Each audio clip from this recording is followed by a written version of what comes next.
Shri চরণেশ্বু master মশাই, কেমন আছেন আপনি? কেমন আছেন আপনারা? মোটা ফ্রেমের চশমার আড়ালে থাকা ওই চোখ দুটো ভালো আছে তো? ওই চোখ দুটো ছিল ভীষণ দুর্দান্ত, যার সামনে আমাদের সমস্ত লুকোছাপা ধরা পড়ে যেত অনায়াসেই। আপনার হাতে থাকা লাঠিটা ভালো আছে মাস্টার মশাই, নাকি হারিয়ে যাচ্ছে ক্রমশ? এখনো পড়াতে পড়াতে ঘুমিয়ে পড়েন আগের মতো? অঙ্ক কষতে দিয়ে দু চোখ বুজে আসতে চাই।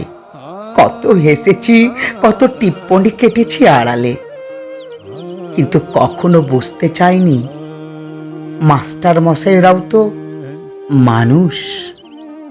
সকালে প্রেয়ারের লাইনে শুরু হতো আপনাদের কথা, লাইন করে দাঁড়াও, লাইনে দাঁড়িয়ে কোনো কথা বলবে না, হাতের নখ কাটনি কেন, পায়ের জুতো নোংরা কেন, পরিষ্কার ড্রেস পরে আসবে। তারপর বাংলা, ইতিহাস, অঙ্ক, ভূগোল পড়া পড়া আর পড়া। পড়াতে পড়াতে কখনো কেশে নিচ্ছেন, কখনো বা ভাবছেন চুপ করে থাকা, লুকিয়ে থাকা কিংবা পিছিয়ে পড়া ছাত্রগুলোর কথা। সস্নেহে পিঠে রেখেছেন হাত। পড়াশোনার মতো বন্ধু হয় না রে, এ বন্ধু ছেড়ে যায় না কখনো। যেবার ধর্ম ধর্ম বলে বন্ধ হলো দোকান, রাস্তায় নামলো পুলিশ, তখন আপনি বলেছিলেন, ওরে বেটা, আগে মানুষ হয়ে দেখা। শিবু আর মহিমের রক্ত কি আলাদা রে? বন্ধুরা আবার জাত হয়?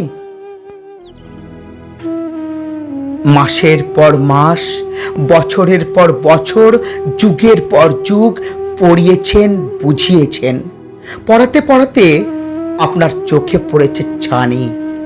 লেন্স ক্রমশ মোটা থেকে আরো মোটা হয়েছে। আপনি ঢুলে পড়েছেন, ঘুমে আপনার দু চোখ জুড়িয়ে গেছে। আমরা হেসেছি, বিদ্রুপ করেছি আপনার ধুতি নিয়ে। আমরা সবাই বড় হয়ে গেলাম। আপনার লাঠিতে ঝোলানো হলো নিষেধ, আপনার বকুনি থেমে গেল পরোয়ানার কাছে। আপনার স্নেহকে বদলে আমরা নাম দিলাম কর্তব্য। তবুও যখন পিছন ফিরে তাকাই, দেখি আমার ধুতি আর সুতির পাঞ্জাবি পরা মাস্টার মশাইকে। আপনি আবার হাতে লাঠি তুলে নিন মাস্টার মশাই।